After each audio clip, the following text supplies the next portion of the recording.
Gavin Sams, Jason Allen, Representative Alicia Stovall. There we go. Okay, there we go. Praise the Lord.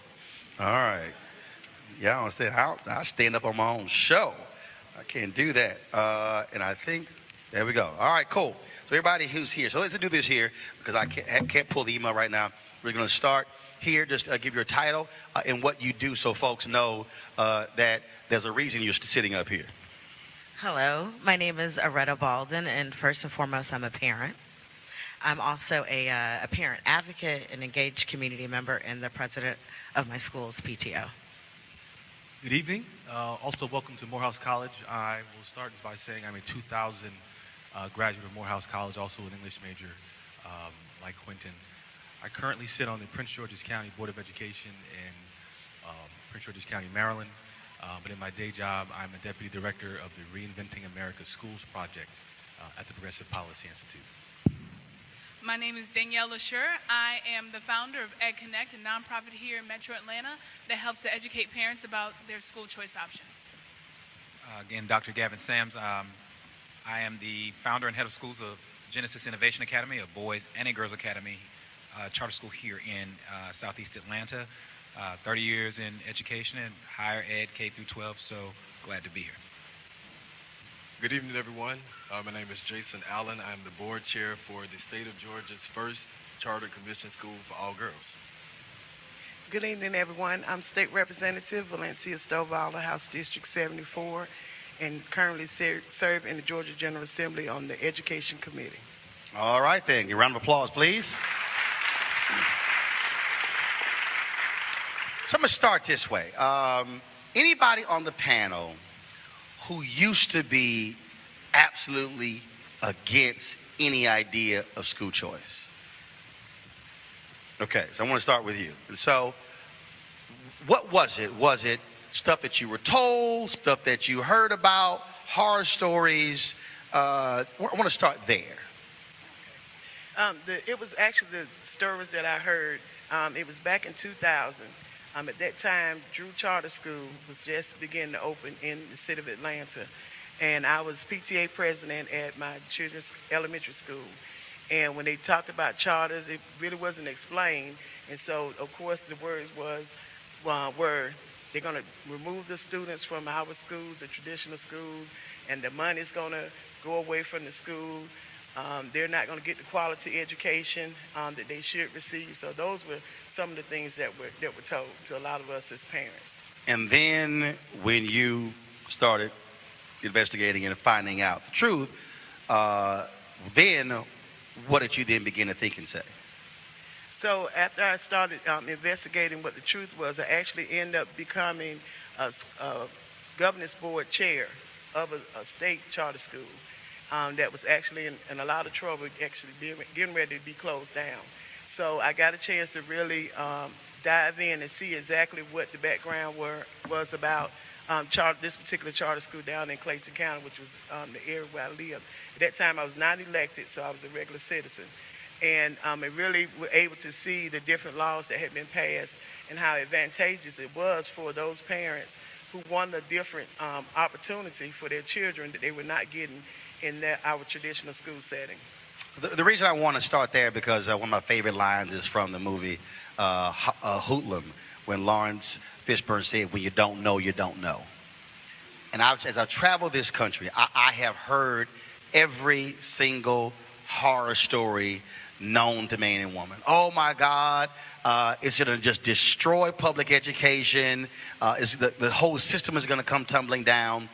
And it reminds me that was the case when Michelle Reed took over in Washington, D.C. School District. George Parker was the head of the teachers union, and George, of course, who now is an art and school choice supporter. George said, look, we all said the same thing. And you look at D.C. now, you pretty much have a district that's half charter, half traditional. The school district still exists. It didn't crumble. It didn't fall apart. Folks didn't jump out of windows and lose their mind. But what this does is it causes people to say there is more than one delivery system for education. And in many ways, that's what we had. It's pretty much like this is just it. And so anybody else can jump in here, and that is, how have you also had to educate our people to say, don't just believe what one person told you, actually go and get a better understanding of what these choices are, what these options are, not just, oh, I heard this, I heard that. Anybody can jump in. Yeah, go ahead. Okay, here's the deal. Y'all ain't got to raise your hand. We ain't in class. Okay. Okay? You don't have to wait for me to call your name. Okay? If people start talking over each other, then I'll step in. But anybody can jump in. Go. Well, I say it's important we do our homework, we do our history. I think I've heard you speak on many occasions about understanding the history of education in our community, even coming out of slavery. And in many cases, we were building schools even before emancipation. When people were coming down from the north trying to educate us, they were going into very rural parts of the country and found schools already there. So hold on, put a pin in it. write this down. A book you need to get, which I know you're referencing, The Education of Blacks in the South, 1860 to 1935, by James D. Anderson. University of Illinois, brother spent 10 years researching this book, and he broke all these things down. It's an amazing book. Matter of fact, he really needs to send me a check, because I've mentioned that book in speeches all across the country. Yeah. I mean, trust me, he's like, wow, all of a sudden they're buying the book. But it's an absolutely critically important book to understand how black people were responsible, freed slaves, for creating public education. So I think it's important when you go home. I'll make one more point, and I'll let other people speak. I found out about 6 months ago that my family in Southern Virginia helped open what many of you who have been studying education very long ago called the Rosenwald School. Julius Rosenwald was a philanthropist out of Chicago who connected with Booker T. Washington. And Booker T. Washington said, I have this Tuskegee Institute, but because of the idea that during slavery, education was the one thing you could not do to your slave, we had people trying to come into our schools and are not prepared. But if we can have schools throughout the South that prepare our students to walk into Tuskegee, we will be able to meet our mission. So over the course of 20 or 30 years, they opened up 5,000 schools. Roosevelt gets a lot of credit for that. But if you look at the data, and I'd researched my family's school, only about a third of the money for the school was given to them by Julius Rosenwald. 2/3 of the money were raised by African Americans, many of whom didn't have anything. They built the school. The model for the school were created by architects from Tuskegee University. And so we have a history of school founders, and I'm glad the brothers are here, and I think Donald Hintz and those who's a Morehouse alum have been talked about. And so when we control our own narrative and we give ourselves agency, and we are in the driver's seat, I think a lot of the conversations we have about this trust in public education and this trust in curriculum goes out the window to your initial point. And so my point is, when people ask me about why I feel the way I feel about this, is because I've done my homework and I've done the research, and because these stories are connected to my grandfather learned how to read in a Julius Rosenwald school, and that school was built with $1,000 from the so-called Negroes of Bracy, Virginia in 1919. This is the 100th year of that school. And so we have to continue to tell our own story. When we do that, we'll become empowered to be much more engaged in this conversation. There you go. Also, so here's the deal. All throughout, I'm gonna be throwing out different stuff, so you need to be taking notes. The late Julian Bond was very much the last thing that he was involved in before he died was the promotion of the documentary on Rosenwald in those schools, because he attended one of those schools. And so you should be able to seek that documentary out as well. So it's a great documentary. All right, anybody else? Go ahead. Yeah, I think one of the things that we need to remind ourselves is innovation may be the issue here. So competition and choice and all those things typically in any industry spur innovation. So for the longest time, I would ask people, what was the last innovation you saw in education for the last 50, 60, 100 years? Nothing has really changed. So when people say, well, why would you do this? I'm saying, well, because what we're doing isn't working. And if it's not working, let's try something. This was never about competing to, as was said, to beat down traditional public schools. It was to create a space where you could try things that traditional public systems simply aren't allowed to do. It's not because of the superintendents and the principals and the teachers. There's an overarching structure, usually at the state level, that doesn't allow a lot of innovation. It's just as we go. So the great thing about a charter in controlling our own destiny, so to speak, is we get to try something to do things that districts cannot do. So this is my second time around doing single gender. It's not everybody's cup of tea. But however, when you have situations where we look at our community, we say, hey, our young men are really struggling, really struggling. Of every demographic group, they're at the bottom. Maybe one option is to figure out what they actually need, what will actually work for them, separate and apart from everybody else, because they may have unique and special needs in our community. We get to do that. Traditional public schools struggle with that. But every school, Ivy Prep did the same thing, but other schools try something unique and innovative. Interestingly enough, the city of Houston, the district of Houston, their superintendent won Superintendent of the Year. because he infused practices that were learned in charter schools, and he put them in Houston public schools.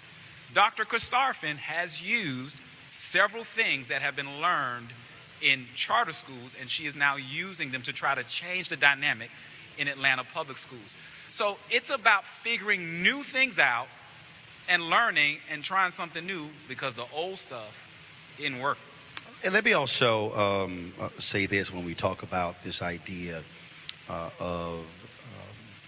we have this idea of black innovation education. Those of you who are older, how many of you remember the CBS movie of the week starring Cicely Tyson on Marva Collins? Okay. If you were black, you all crowded around the television when that movie came on. I got the DVD right now. And when we talk about education, folks talk, oh my God, Marva Collins, Marva Collins, Marva Collins. Well, Marva Collins was frustrated with the Chicago public school system. And Marva Collins went out and created her own school. At that time, you really didn't have the expansion you have right now of charter schools. So it was a private school. One of the issues that they had is that as they kept going, many of those parents on the west side of Chicago and south side, they couldn't afford to send their kids. And then when she originally retired, her daughter took that school over. And again, they had dwindling population. Then when they closed their doors, it was pretty sad, because shortly thereafter, her daughter committed suicide. And I remember when my wife and I took over raising 6 of my nieces, and two of them were 3 grade levels behind. I said, I need to find somebody who can help me understand how to get them caught up. And I tracked down Marva Collins. In fact, she was living in, at the time I think it was in Augusta. And we had a great conversation. And this was a sister who, through her Socratic teaching method, said, I could take any child who could not read at the beginning of the year and have them reading Shakespeare by the second semester. Her frustration was the existing system. And so here we have an opportunity that if you have modern day Marva Collins, and if you have a system that allows for them to be able to do that innovation, why would we say, oh no, don't do it? Because black parents are tired of sitting around waiting for the next 5-year plan for the next superintendent, then the next superintendent, then the next school board, then the next mayor. You can jump in. So I entered the public school system when my child was entering into high school. And I seriously considered committing a felony to enroll her in a school that was going to challenge her academically. Now explain that when you say, because there are different felonies. So You better whip somebody's ass, I mean, or were you going to give a fake address? I mean, you want to break that down. so I basically, I had an address. Y'all were like, damn, she gangster. So Y'all were thinking, I know. Go ahead. I had an address in a school system that I thought could service my child the way that she needed to be serviced. I could not afford, nor did I want to pay private school tuition, which is basically college tuition at the high school level. And I use the address my kid placed into the magnet program, but I shouldn't have to take my child across town. I shouldn't have to lie about where I live. I shouldn't have to make these types of choices and deal with the consequences simply for a quality education.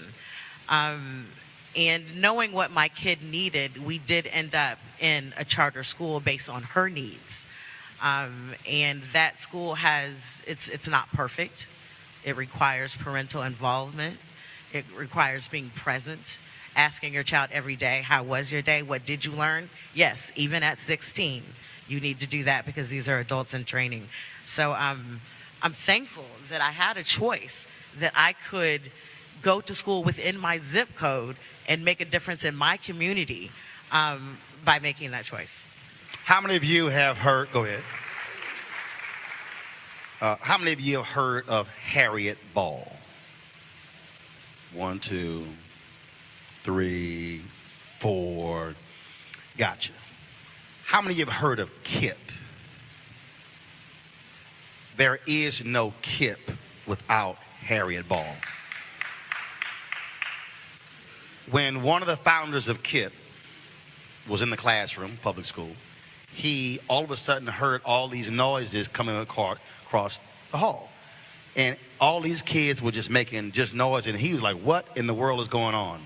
So he walks across the hallway, and what he discovers is this black woman who is using these unorthodox teaching methods, who is using rap lyrics, who is using music, who is using dance to teach kids how to learn. It was in that moment that he was inspired to say, we got to start our own school. Her teaching methods are still, she passed away in 2011, age of 64 of a heart attack. KIPP's educational model today is all based upon the teaching methods of Harriet Ball. I'm saying that again because they saw this innovative black woman teaching, and now you have a charter network with nearly 200 schools that was based upon that sister. Imagine, again, if you had a black CMO with 200 schools taking advantage of the very innovation. That's why, for me, this idea of school choice as the black choice is critically important. Go ahead.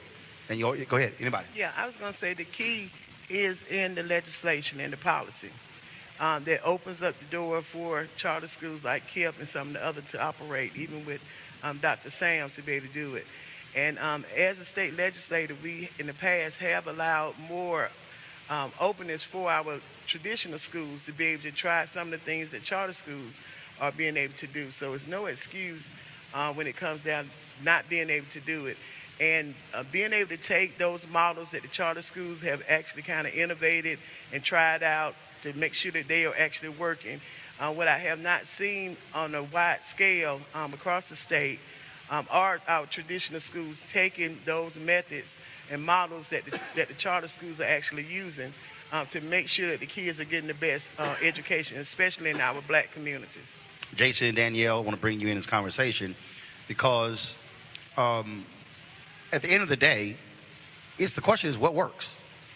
I mean, if it's working and kids are learning, why are we not saying study it, replicate it?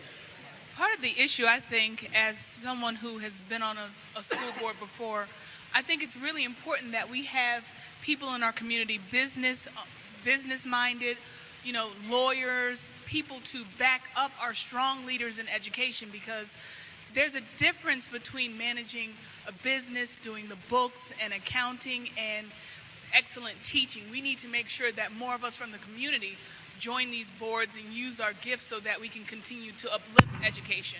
And that's part of the reason why we don't have as many CMOs, I think, here in Georgia, because we need to collectively as a community make sure that those with the backgrounds of, business, accounting, law, like we can be there for you in stronger ways. Well, and one of the reasons, again, the way we started this is because this is not just about, okay, come to a city, have a conversation, and then, okay, that was great, then leave. No, it's what we want to come out of this is what we did in Tulsa.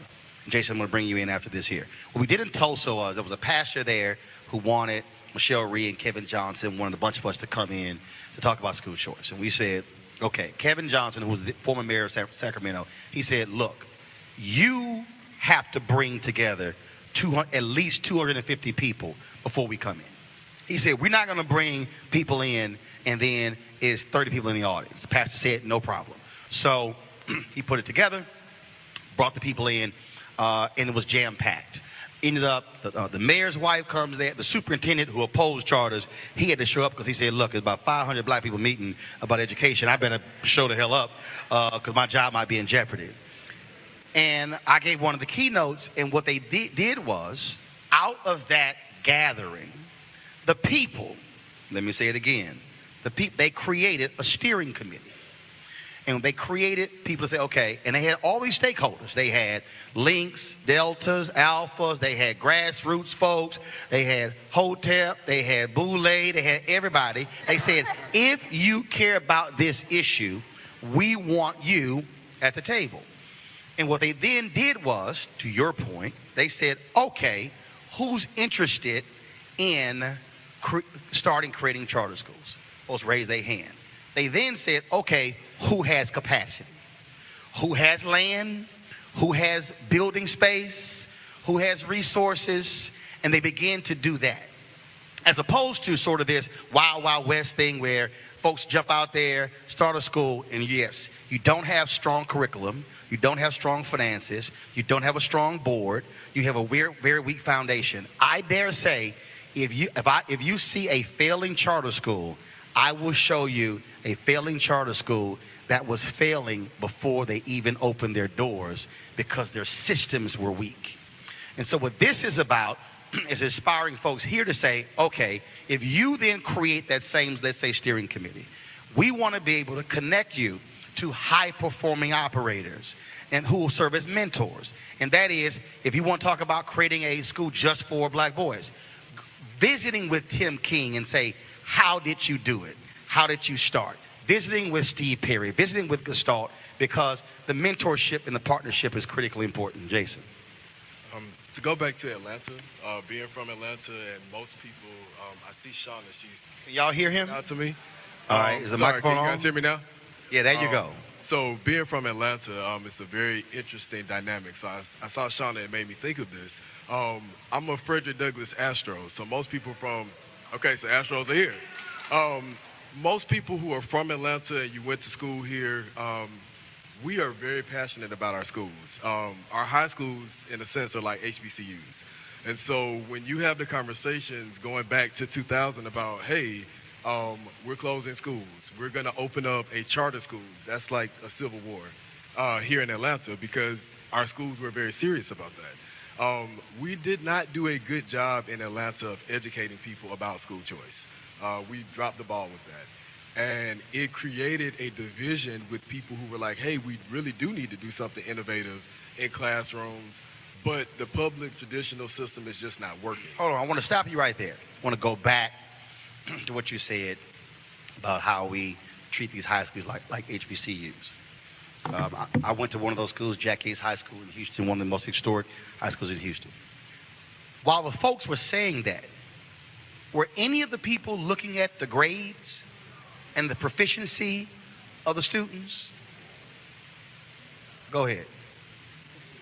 Okay, so I couldn't answer that. I was in school during that time, but No. But what were you hearing? Because so were they looking at that? Because this is what my experience is. We are in love with buildings and history without saying, are the kids learning? And that, for me, is a problem. And this is not just a black thing with schools. I ran the Chicago Defender. Same thing. Folks are like, man, y'all can't leave the building. The building was decrepit. It would have cost us $8 million to refurbish the building, and the entire company wasn't worth $8 million. They were in love with the building and its history, and I said, y'all got to pick the building or the paper. Which one y'all want? Because we stay in this building, there will be no paper. And I think this is sort of the same thing we think about a lot of our schools. We are in love with the building because of the history, but if the kids in the building, not when we went there, are not being educated, damn the building, it's about the kids. Jason, go ahead. So to go back to that point, we spent a lot of time in town hall meetings, and I know there are other advocates that are here. We spend hours discussing that same thing. Oh, they're going to close my school. What are we going to do? How do we preserve the legacy? But we are missing the conversation about how are we serving kids. I've learned from advocates, Shauna, I saw Mary Palmer here, Ed Johnson. We have made advocacy a bad word. And I talk to Stephen Quinn and other advocates about this all the time. We silence parents. We make them feel as if, hey, my child isn't learning in this environment. What can I do? Mm-hmm. We make them feel as if, hey, something is wrong. You shouldn't do this. Or, oh, you're being disgruntled. Or, oh, you're not trying to work with us. And so now you have parents who feel like, well, I don't want to say anything. I don't want my child to be labeled or attacked. And then on the flip side of that, those persons who do speak up and say something, they become immediately the bad guy. Or we do this here. Y'all, we can't do that because she worked 2 jobs. She can't come to the meetings. it's so hard for her. And I'm going, why don't you ask her? That's what that's what, when I hear people talk about that, I'm going, you ever talk to her? And that drives me crazy when they do that. Go ahead and jump in. So one of the things I didn't mention in my intro in terms of parent advocacy is I work with a group called Atlanta Thrive. And So you just forgot that. Like, I thought that's why you on the damn panel, but you just didn't want to mention that. But our mission is to disrupt inequities in education, and the way that we do that is by engaging, informing, and empowering parents so they can be powerful. So to make the powerless, or someone who seems or feels powerless, powerful, but arming them with the data and the resources and the confidence to be able to walk in their school and advocate not just for their child, but for all the children in the school and all the children in the district. In fact, Howard Fuller, he founded Bayel, Black Alliance Education Options. He doesn't call this school choice. He calls it parental choice for that very reason. Go ahead. Roland, I think the conversation around parent voice is still an income conversation. Because we think that low-income parents don't know what to do with their children, but those of us who got a little bread, I know what's best for my child, right? Oh, and that happens. Yep. And so when parents are saying, I want a certain education for my child, and we say, well, you don't know what's best for you. Sustained. So why am I different from you who chose a private school or chose to move 50 miles down the road and put my child in a school with kids that don't look like mine? And so my organization, we actually do those stakeholder convenings around the country. And we went to, our last stop was in Memphis. And we worked with Sarah Carpenter and Memphis Lift. And we brought together the people who've been doing it all along, which is the black women, right? And so we talk about the civil rights movement in Atlanta, which was run by black women. And so we said, let's just give everybody the same rights and responsibilities that a lot of us so-called upper middle class black folks said we deserve and we earn, right? And so let's just do that. I think it's important that we do put people's names to these. It's easy to vilify a certain movement or if you don't put the names to it. And I'm going to give you all a name. Hazim Hardiman. Hazim Hardiman just came popular recently because he's a 2019 Rhodes Scholar from Temple University. Why is that name important? Because his mom had to lie about her address in Philadelphia in order to get him a quality education. And now he's a 2019 Rhodes Scholar, right? And so when we put names to these people, and I just say, 80% of black boys and 50% of black girls and these numbers and poverty numbers and free and reduced, it's easy to sort of dismiss that. But I challenge you to stand in front of a black mother, a black father, a family whose child has been undereducated and underserved for 2 and 3 and 4 years and tell them to wait. Boom. Just do that. Boom. Because I know with myself and my wife, I can pick up tomorrow and I can make that change. I have that agency. But we have to share that and say, you know what? Your child is just as important as mine is. And we don't do that, and we had to do that better. Roland, I wanted to. Sustained. Go ahead. All right. Actually, I introduced. Hold on. Go. Actually, I introduced House Bill 263 for that very reason about parents not having the opportunity to wait. This House bill allows parents to openly enroll in any school in the state of Georgia without restrictions with zip code, as long as the person who lives in that residential address gives them permission to use that address. And so when you talk about looking at in parents' faces and mothers' faces that don't know what other choices they have, and they're willing to make those sacrifices, whether it's driving an extra 30 minutes an hour, they shouldn't have to. But in the meantime, those kids are going to be turning 18. And once they turn 18, the local school districts, they're no longer concerned about our kids. It now becomes a societal problem. And we start looking at what's going on with our prison system. I know in Georgia, we're spending about $1.6 billion in corrections. So what if we were able to take that amount of money and recycle it back into education or into workforce, whatever that's needed, That's right. if that's not what's happening? And we have to understand that black people literally are going to jail for their children. When you talk about committing that felony, how many of you have heard Kelly Bolar Williams? Kelly Bullard Williams was a sister in Ohio who was so despondent with the education at her child's school that she used the address of her parents. She was imprisoned. The state of Ohio went after her. It was so bad that they eventually also put her dad in jail. Her dad died in jail. Kelly, she texts me all the time, when you listen to, she's also written a book, and it's Kelly, Kelly, Bullard, Bolar Williams.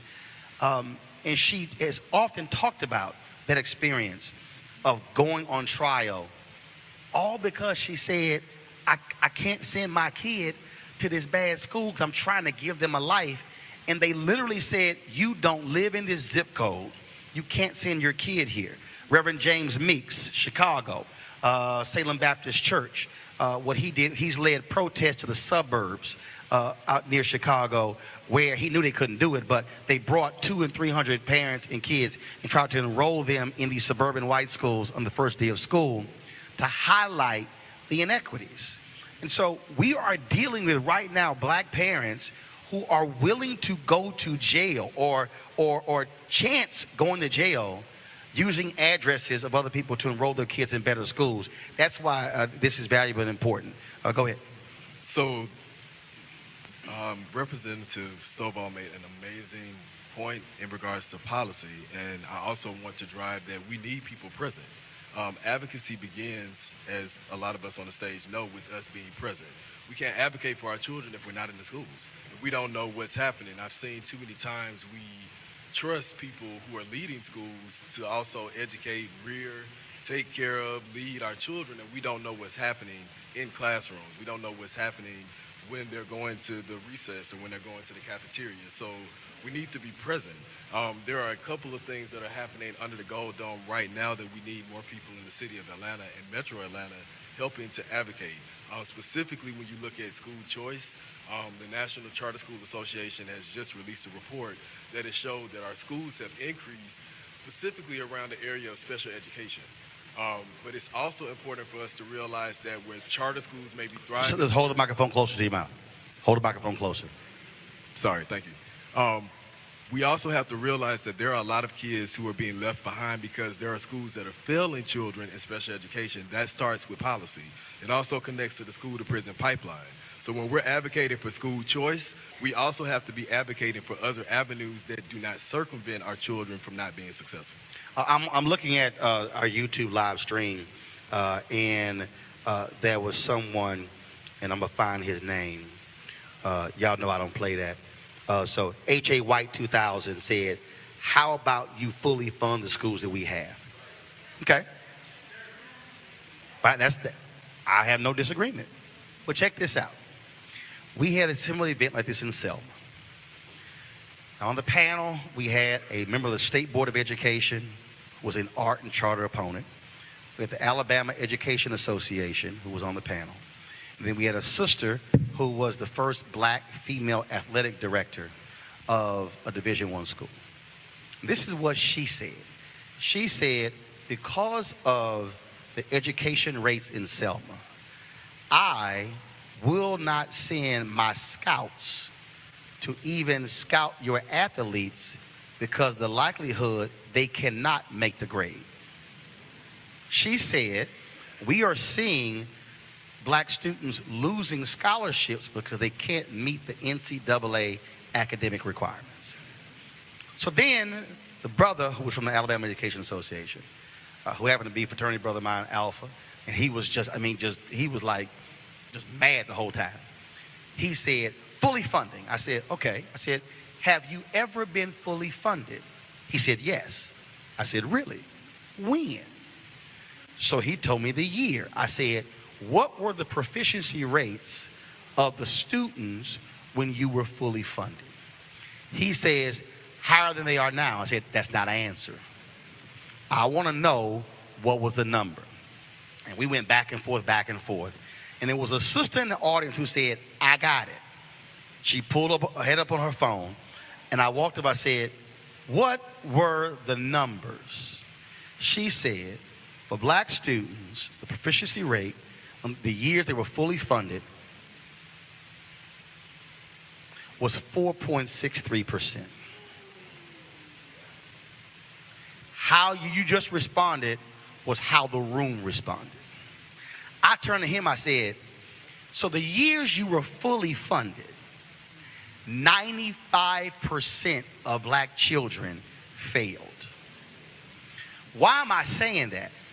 Because we think, because we've been told, that the answer is to fully fund. But here's what we don't know, and you run a school, please jump in here. If you understand education, the allocation per student is not going solely to the student. The amount of money that is set aside per pupil is broken down. It's going to all kind of other things. And so literally the amount of money, if you break it down, that's being used to educate that kid is not even close to the per pupil deal. And so I just want us not to get caught up in, I believe in fully funding, but I want us to understand that that is not, oh, you're fully funded, boom, taken care of. Let me just some misconception. So I mentioned earlier, I'm on the Board of Education in Prince George's County. We're the 17th largest school system in America. Our budget is $2.8 billion with a B. 130,000 students, 210 schools. Here's a misconception that people say when a charter schools take money out of public schools, right? That's the narrative. Charter schools are public schools. Hold up, repeat that. Repeat that. Charter schools are public schools because as a school board member, if this charter school is not performing in the way that we expect them to, and they said they were going to when we authorized them, then we can close their door. No. I want you to slow that down. I want you to go back. I want you to go back. Charter schools are public schools. So, if a student is going to a charter public school, they are still a public school student. School student. Okay, go ahead. So when that parent. Now, hold up. I'm going to get to that. We can talk accountability. Trust me. We can talk accountability, and in some places, charter schools have more accountability than district schools. Now, hold on. You already repeated something. Hold on. I'm an official with a school system. Hold on. This is what I do with every day. Hold on. You just stood up and said oversight. Did you not just say if a charter school is not performing, you as the school district can shut it down? Shut it down. That's called oversight. Go ahead. So the idea. I'm not done. Hold up. I'm going to get to you. Trust me. Go ahead. Hold up. 1 second. He is describing the system in Prince George's County, Maryland. Go ahead. And our system is not unlike other systems. At the same time, when someone comes in and says charter schools take money, in many instances, we have parents in my district who have opted out of the public school and have put their children in private school. So say they're in so-and-so private school. Let me just for a second. My district does not get the per pupil funding for that child who is sitting across the street in that private school. That's about $15,000 that my district has to account for. Hold. I want you to run past that. The per pupil for PG is $15K? $15,000.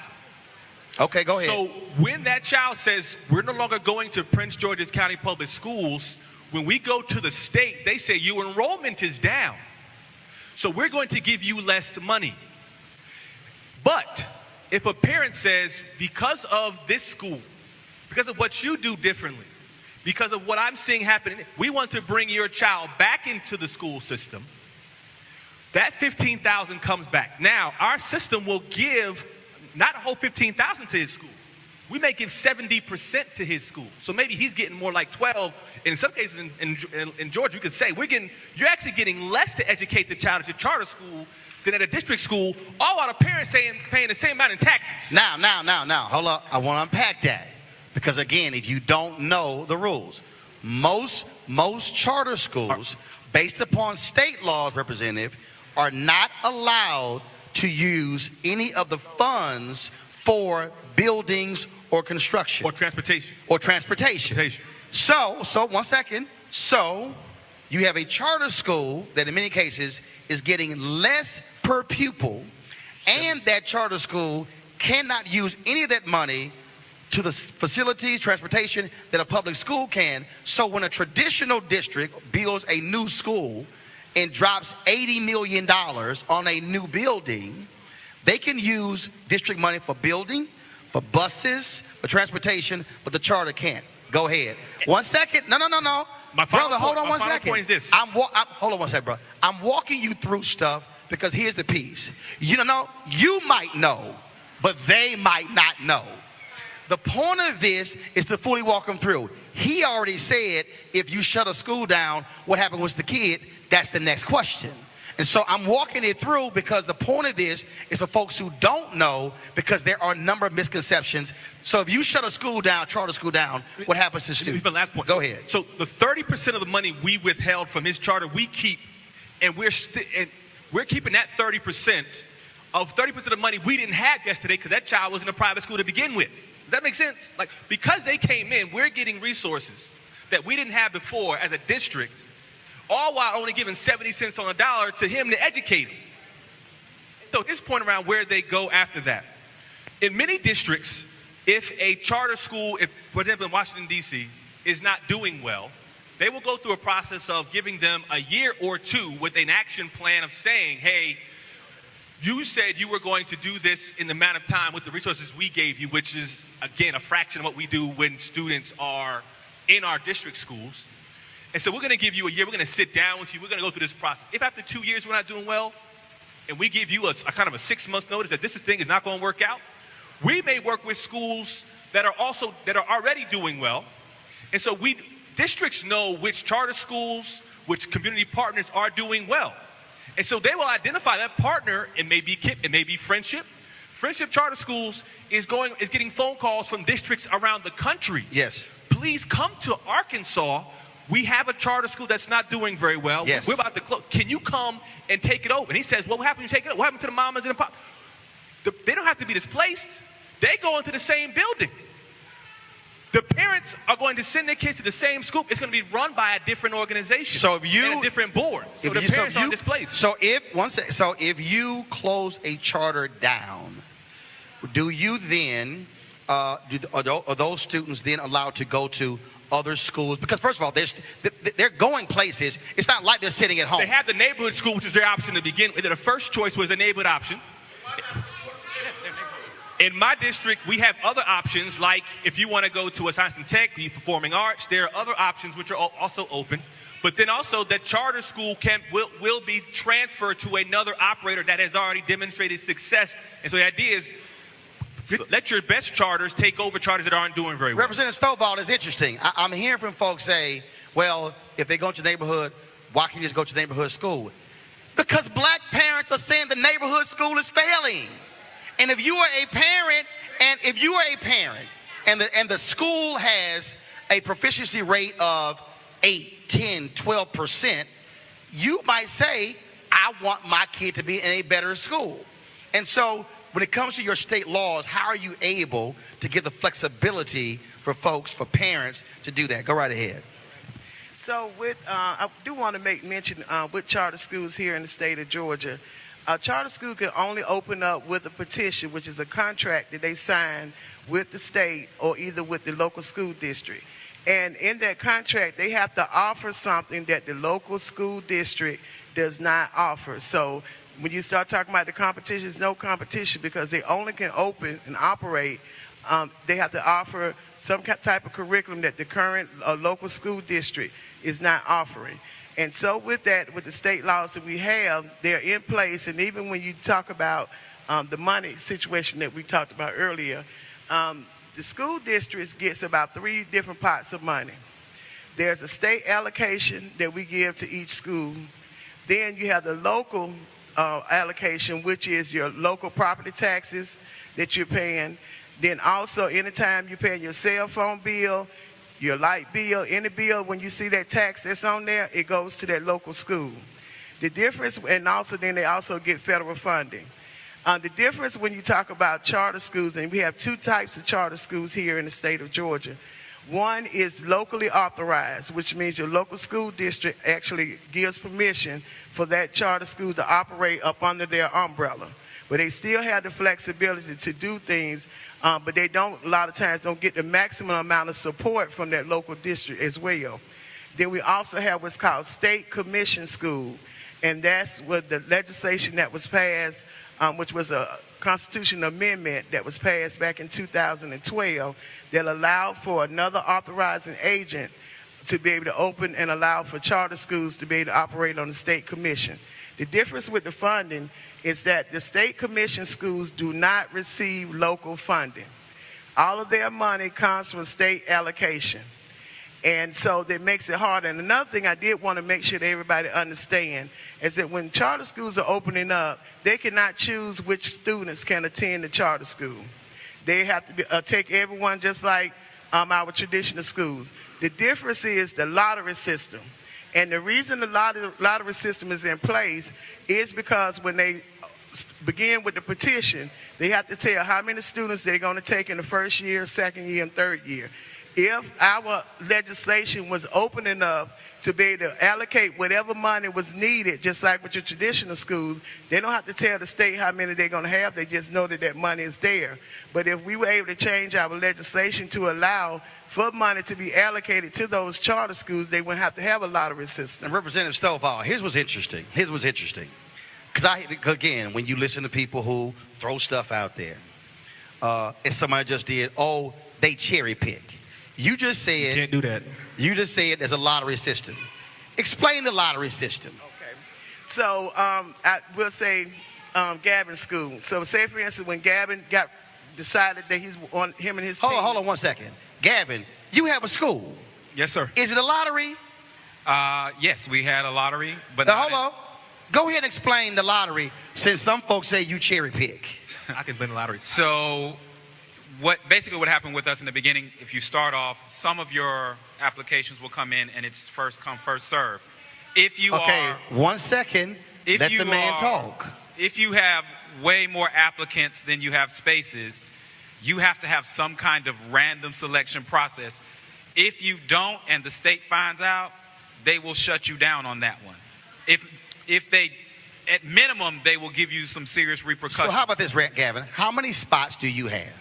So in any grade in each school, we will have 40 spots 40 spots. because of we don't have that many rooms. And right? how many applications do you typically get? So for those 40 spots, we might, in our first year, in our second year, we probably had about, on average, 15 extra. So then you multiply that by each grade, and that tells you how many.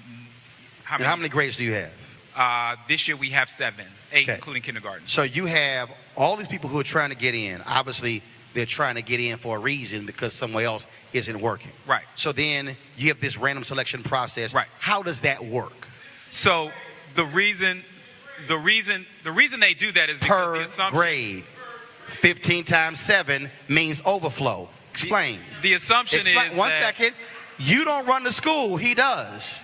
He's going to explain the process. Go ahead, Gavin. the assumption is that in many cases they feel that the most aggressive, the higher end parents are going to get in line first. And so they want to make sure that if you are oversubscribed, every parent has a shot and you can't cherry pick. So we literally, it's almost like picking a ball out of the lottery, like when you see on TV, like balls coming out, because you can't attach it to a grade.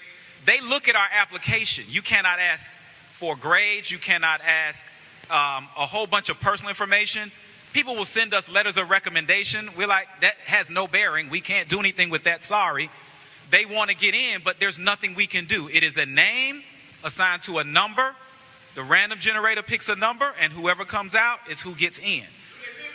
Representative Stovall, see, here's again what is very interesting about it. You talk about who can get in, who can't. The reality is, again, and I'm hearing a whole bunch of other stuff where people throw out, it's not based upon facts. When you talk about the lottery system, Gavin just said, if they get busted, y'all shut them down. They are out of business. But go ahead, I'm going to go here. Representative Stovall, then here. Yes. So with charter schools, we do have a lot of of oversight over charter schools.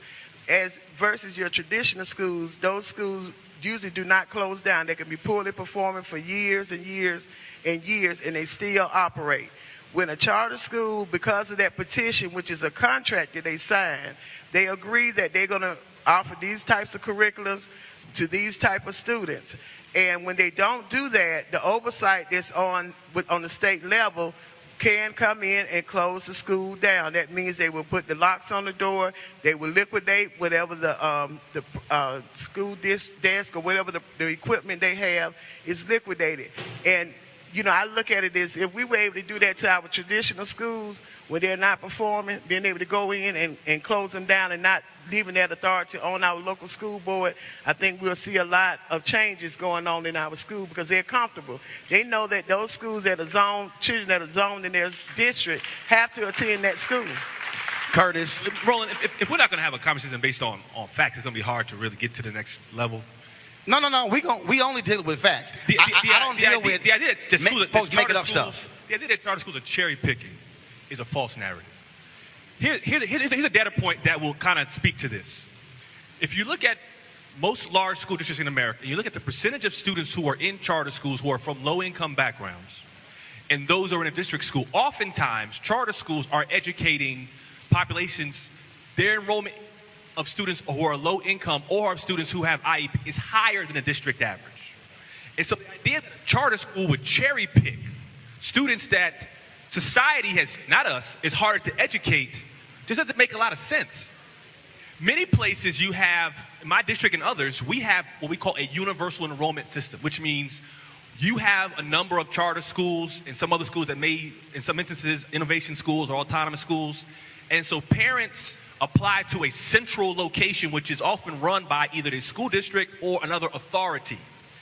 They and sometimes give you a ranking. I choose these schools, and then they try to match you with a school based on what you choose or based on what you have, where you want your child to go to. And so oftentimes, a charter school is going to get a list of students enrolled in their school, and they have no choice whatsoever to educate those children.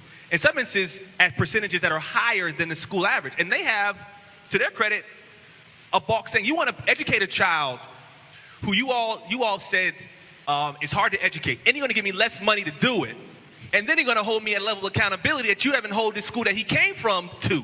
So come on, can we just have that conversation, bro? Gavin, go ahead. Gavin, then Danielle. Gavin, then Danielle. I think let's be clear, nobody does what we do to compete and to hurt the community. My whole life I was told to go and become as great as you can and come back. When you say I have sacrificed time, money, energy, income to work with my community's kids. I got kids in the 5th grade that cannot read. That came to me that way. I did not kick them out. No. I want you to repeat that, because for the folks who are sitting here criticizing what you do, you have 5th graders. I have 5th graders who cannot read. Which means they once were in kindergarten. And first grade, and second grade, and third grade, and fourth grade, which means they came from another school, a neighborhood school, a community school, and you got them in the 5th grade, they can't read. Cannot read. Go ahead. I have tested 8 kids in the last 4 months for special ed because somebody missed that. Like, these babies can't function. Their parents missed it.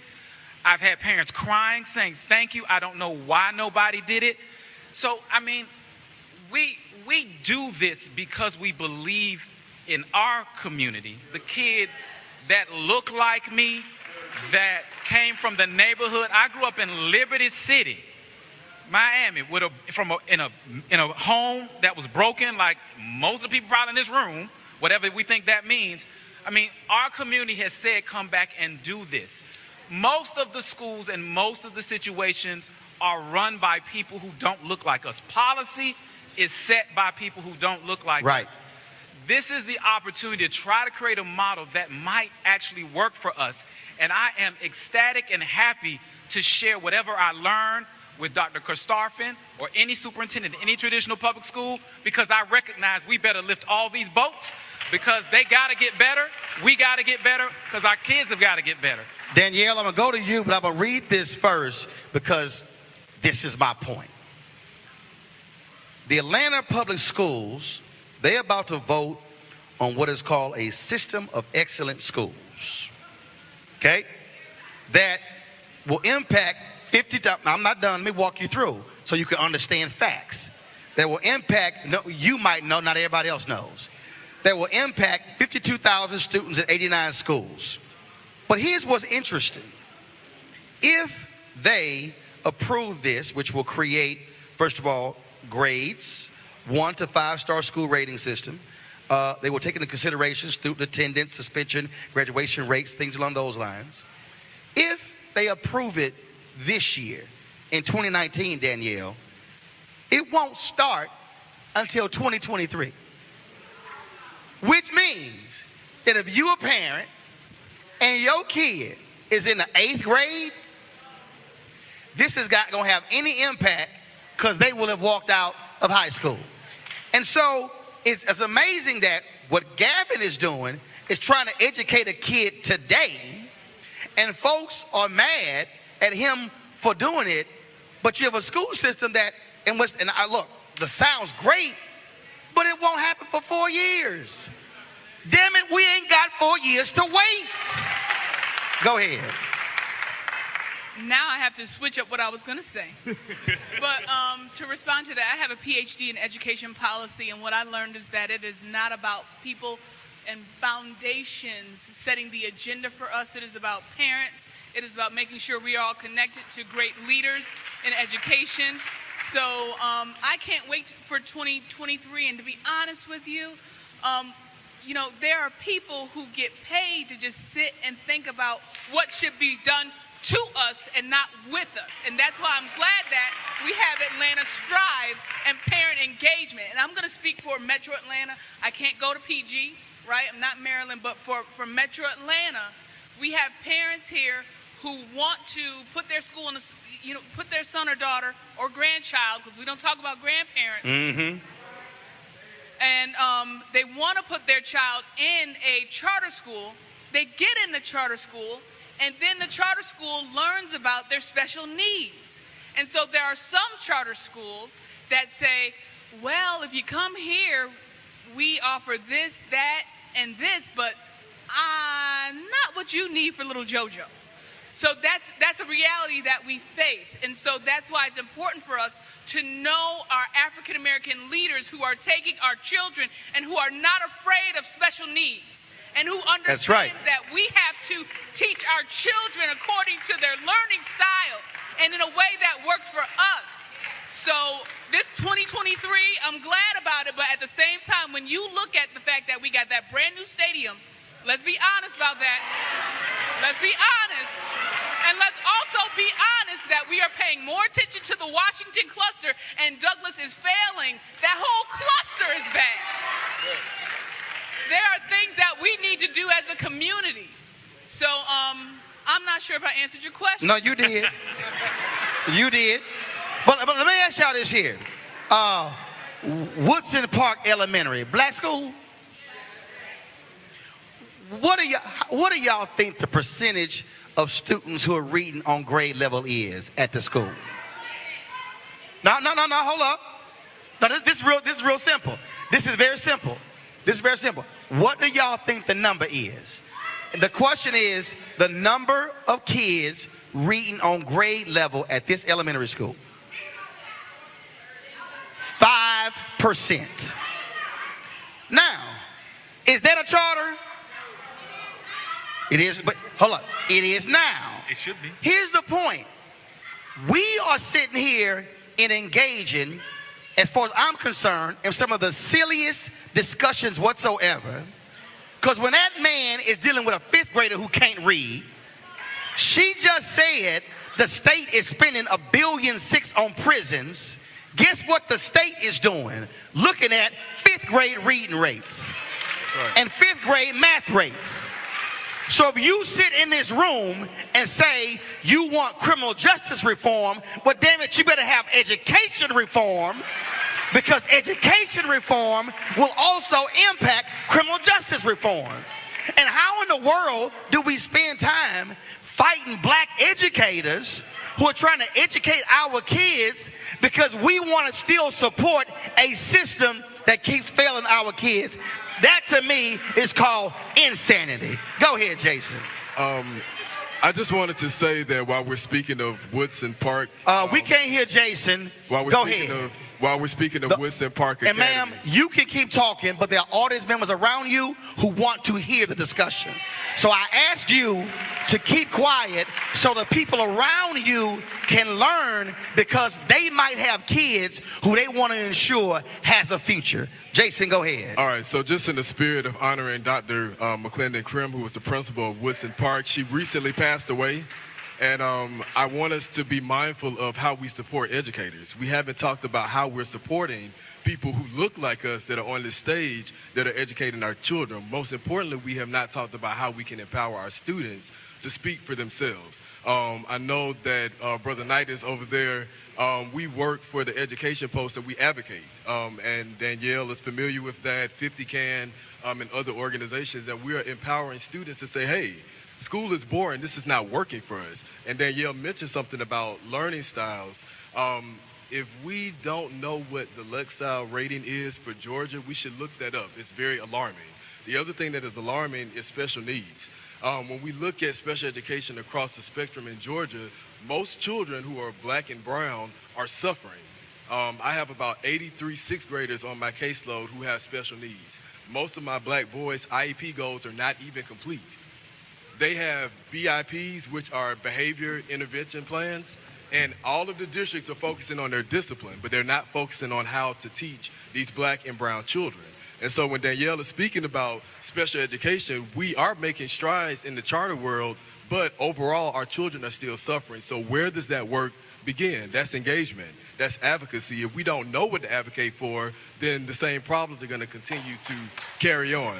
So I'm saying that to say, we need you all down at the Gold Dome. I'm going to keep reiterating that, because if we're not present, then again, Shonda makes a statement all the time that if you are not at the table, you're on the menu. And that is so true, because we always are. And so if we're not present for our children, they're going to continue to have the same problems in the educational system. Again, that was not designed for us to succeed. And it's not just enough for us to be at the Gold Dome. We need to set a black agenda, and we need to demand what we want. I know that's hard to say, right? That means somebody's got to lead that work and do that work. I know that Georgia Can is here. I know that there are a lot of other organizations that are here, but we need to start holding our organizations, such as Book, accountable, because we don't have a black education lobbyist.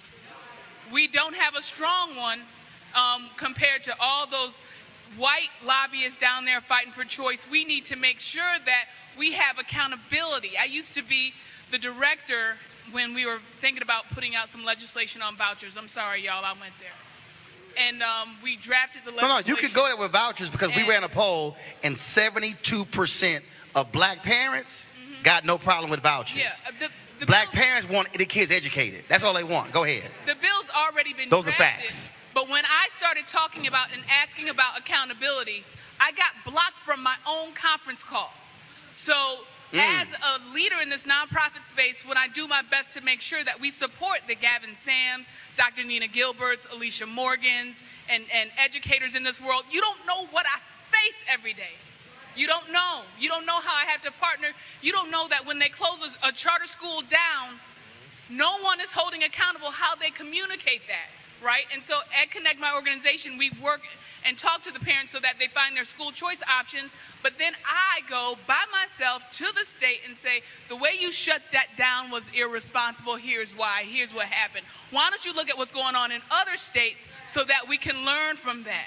So we carry a lot. And in terms of advocacy, I have moved on to agency. So I'm glad that you use that, because we have not just a voice, but if we can get out of slavery, if we can teach ourselves how to read, there's so much that we can do. And we didn't even get started yet in Georgia. And the fact that in Metro Atlanta, we are majority African Americans here, more can be done. We cannot continue to allow them to set our agenda.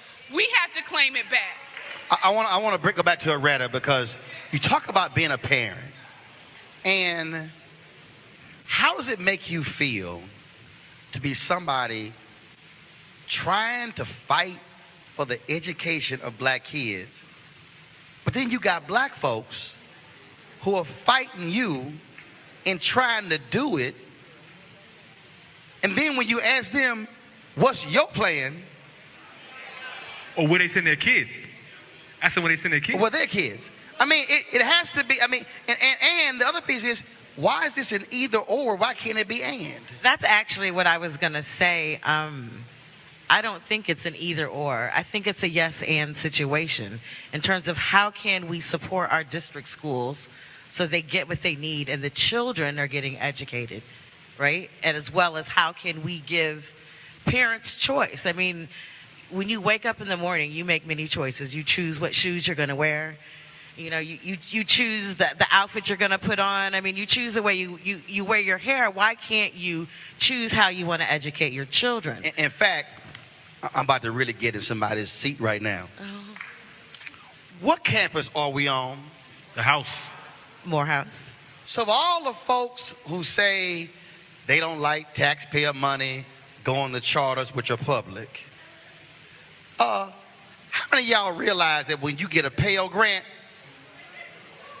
to come to Morehouse, Public money. taxpayer dollars is being used to fund a private college?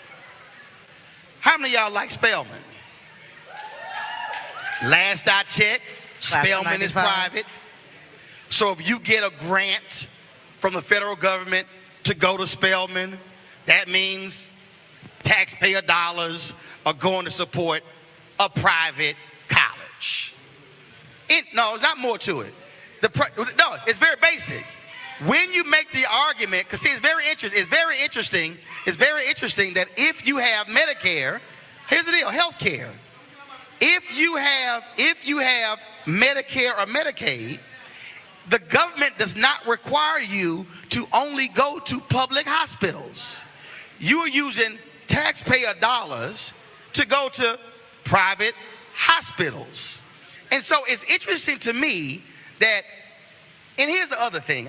When I was in New Orleans, we did a special. Y'all can go to our YouTube channel. I loved it when people were like, what?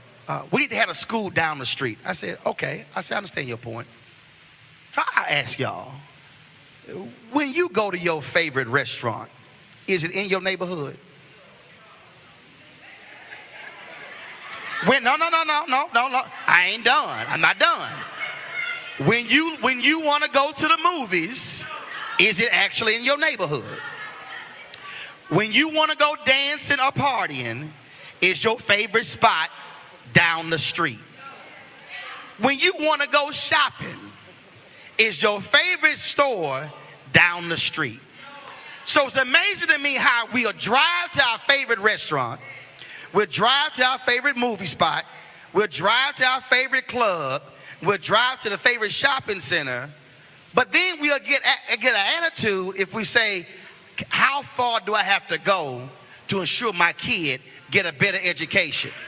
I'm just trying to understand, what are your values and priorities? Because if you drive 20 miles to go to a club, damn it, 2 miles to find a better school, to me, for my child, ain't that bad. But go right ahead. That's just me. Sorry. Go ahead. The good brother, he mentioned Douglas High School. There's also an outstanding high school named after, anybody who went to Mays? Anybody went to Mays? Mays High School named after pretty much the architect of the civil rights movement, the president of Morehouse College, who was a mentor to Dr. King. Benjamin Eliza Mays spent his life as president of Morehouse College. And when he retired, what's the first thing he did? He ran to be the chair of the school board. And you think, after everything he had learned from being the president of this institution, he said, like many people in that stage in their life, saying, where am I going to spend the rest? Where's my time the most valuable? The Atlanta area sends more students to Morehouse College than any other area in the country. And so I think Dr. Mays said, if I want Morehouse to be around for There you go. this guy named Curtis Valentine who might come down the road 20, 30 years from now, or someone in the Atlanta metro area, then maybe I need to improve the school system to create this pipeline into our HBCUs. And so I think we have to put that into context. And I want to say just, while we're here, if we leave here and people don't advocate for change, not just through not through retweeting something or getting a selfie with his brother afterwards and say you were here, which many of y'all gonna do. I think the idea is that how many of you all are vote, and many people in the room are gonna say you do, because I'm kind of preaching to a choir. I can tell by the tone. How many people vote in school board elections? I know you. I said I know y'all, but we're talking about in most places in the single and teens. Most people cannot tell you who their school board rep is. Many people can't tell you who their state legislative rep is, or who the city council, or what district they live in, or the fact that they may live in one district but send their kids into it or work in one. And so we have to get to the point where we didn't just come out here for an exercise and you said what you said, I said what I wanted to say, you felt better because you got it off your chest. I came here, I got my selfie too. I went back and everybody said, Kurt, man, you doing your thing. No. The beauty of the civil rights movement was they changed laws. Boom. Unless you are changing laws and unless you are disrupting things, people are fine with us barking and making these comments because you ain't hurting nobody. Let me tell you something like this. I love Black Lives Matter, but stand your ground is still a law in Florida. Yep. We still have laws that the Koch brothers are still advocating for-profit prisons, voting rights taken away from each other. We have more states that have stand your ground laws now than they had when Trayvon Martin was killed. Let's talk. We have to put our time and our resources where the power structure. You have a doctorate in public policy right here. We don't have a lot of time to be spending time trying to figure out what door to knock down and where the policy. She could tell you who to talk to tomorrow. You get 1,000 calls to these two people, you will change the law. Don't call everybody. You vote, you knock on doors. When things happen, a hearing happens, you knock down the Memphis lift. They send hundreds of people to these school board meetings. Yep. And I'm a school board member. When we see that list of people who come in to talk, boom. We have a conversation before the meeting. Hey, man, we got 100 people coming out talking about this issue, man. There you go. What are we going to do about this? Because I got calls, you got calls, you trying to get reelected, you trying to get reelected. What are we going to do about this? Make some people afraid, because when you barking and when you getting your retweet. Come on, Doc. I ain't afraid of that, man. Come on, Doc. Y'all don't scare me. Loretta, go ahead. What scares me is policy change. Otherwise, we just out here and we had a good time, and I had some good time with my black folk, which I love to do, but I want us to go for another level. I want people to get upset with this. I want you to jump in. So I got some audience questions. Go ahead. We understand that people equal power. And I want to invite all of you out March 2nd to Washington Park at 11 o'clock. Say it again. I want to invite all of you out to Washington Park at 11 o'clock so we can engage, inform, and empower and make a change, because people equal power. Hold up. Now, I need you to give them like a contact, a website or a number or email. Okay, maybe. so you can find us on Thank you. The Atlanta Thrive on either Instagram or Facebook, The Atlanta Thrive. And you can also visit us at the table out front. We'll be out front. There you go. Representative Stovall, here's a question for you. Do you feel the state of Georgia will replace its public schools with charters? And what happens to students who are not allowed into charters? I think we addressed that earlier, but I'll go back over it again.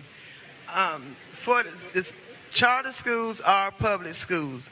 And the definition that you can always use is that there's no tuition charge for any student who attends a charter school. And that is the definition on how you're able to determine whether a charter school is a private school or a public. But in the state of Georgia, all charter schools are public schools. And it's not privatization. It's all public schools. One of the other things I did want to make mention when we start talking about school choice, it amazes me that in our traditional schools, we have magnet schools. And magnet schools are able to determine which students can attend there by the testing. And also, don't you have to apply? Yes, you do. Hold on 1 second. You have to apply to the magnet school. Yes. Don't you find it interesting how folks ain't got no problem with magnet schools, but you have to apply to get in, which means somebody's not going to get in, and they'll be rejected. Go right ahead. Right. And so I think when we start making those comparisons, we need to also look at, like I said, the structure of magnet schools, and they are able to determine which type of students are going to attend. I attended a magnet school at Southside High School, which is now Maynard Jackson High School. And so I had to apply to get in. I had to keep my GPA up to a certain level, and there were certain students that were in the other side of the school who could not get into the magnet school. And so that's discriminatory right there by itself, because more resources were given to the magnet school students than they were to the ones that were in the traditional school students as well. And one other thing I did want to make mention for the state of Georgia, when we talk about our traditional schools, the flexibility that we have given as state legislators to our traditional schools, and I do want to recognize former Representative Ron Mayo, who was one of the leading charge with this particular legislation, is that they now have the flexibility to decide what quality of teachers they want to have. They have the flexibility on the schools, on the classroom sizes. They had a flexibility on how they're going to spend the money. So all the things that charter schools have, the traditional schools have them as well. Because that was one of the biggest arguments when the whole thing came up about charter schools. That when you all let charter schools do this, they're allowed to do this, give us the same flexibility. Well, now the traditional schools have that flexibility. So why aren't they using the flexibility? They have more money that's allocated that they're able to spend than our charter schools. So they can do the same thing so that parents don't have to travel outside of their area. But for right now, until the traditional schools step up, and some of them have, and some of them have not. But until then, what are parents supposed to do? That's the answer that I want to give. And when there are others like myself who stand out in the gap, just like with Representative Mayo and also Representative Alicia Thomas Morgan, we are ostracized by our Democratic Party.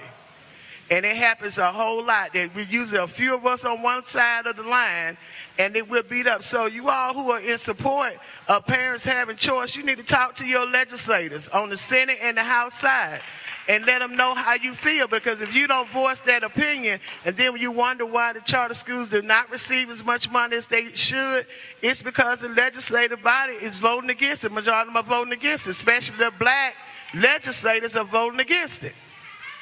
So hold up, I got a question. I got a question here, ma'am. Your running commentary really is bugging the folks around you. So please allow them to actually listen. Here's also to your point, because somebody hollered privatization of education. I literally just stood here and said we on a private campus, and public dollars. And matter of fact, let me just go ahead and really get real specific.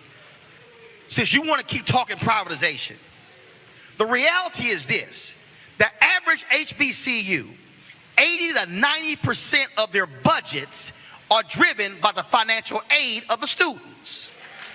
That means that private HBCUs are existing because of public dollars.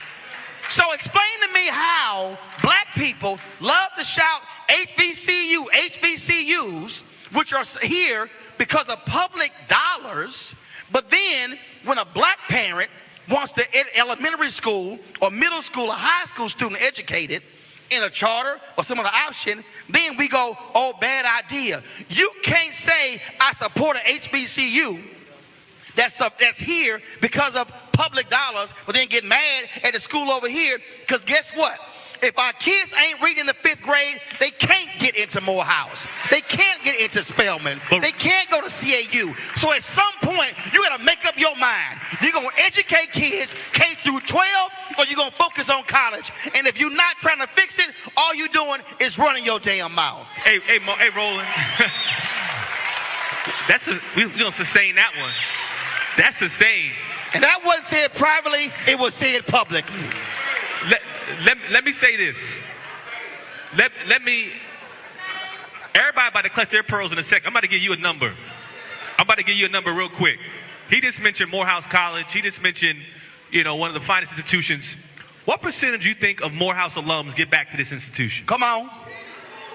Come on. What percentage, we talk about our black colleges, our communities, what percentage of Morehouse alums get back to the school, thus making it more of an onus on us to rely on that? Try 17. Hold on. No, y'all gonna really say something. That's high. 17%. And so she talked about black faces, black leadership.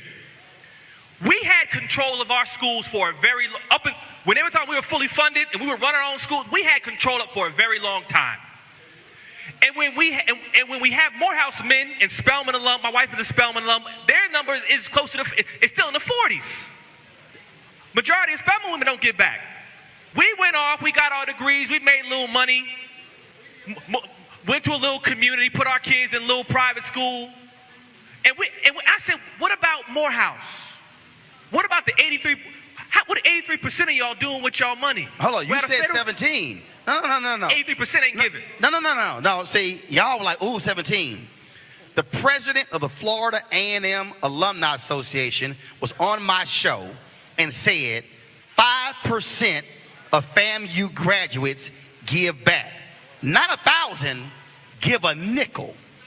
The president of Howard. I said percentage, I ain't done. The president of Howard University said when he arrived, 3.7% of all undergraduate graduates gave. Now it's up to 10%.